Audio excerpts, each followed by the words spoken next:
பாம்பு கடியால் யாருக்கு மரணம் உண்டாகும்?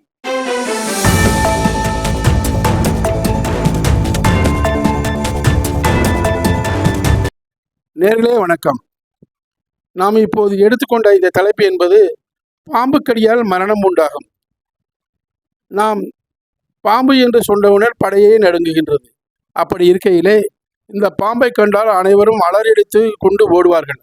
ஆனால் இந்த பாம்பு மூலமாகவும் சில பேருக்கு மரணங்களும் ஏற்படுகின்றது. சரி, இந்த பாம்பு மூலம் மரணம் ஏற்படுவதை நாம் ஜோதிடம் மூலம் தெரிந்து கொள்ள முடியுமா? ஆம், தெரிந்து கொள்ள முடியும். அதற்குத்தானே ஜோதிடம். அதாவது ஒருவருடைய ஜாதகத்தில் 2 ராகு மாந்தியுடன் கூடியிருப்பின் அவருக்கு சர்பகண்ட யோகம் உண்டாகின்றது. இதனுடைய பலன் என்னவென்று சொன்னால், பாம்பு கடியால் அவருக்கு மரணம் உண்டாகும். அந்த இடத்தை குரு பார்வை செய்தால் அங்கே நிவர்த்தி உண்டாகும். நன்றி நேயர்களே, நான் மீண்டும் உங்களை வேறொரு பதிவிலே சந்திக்கின்றேன். நன்றி, வணக்கம்.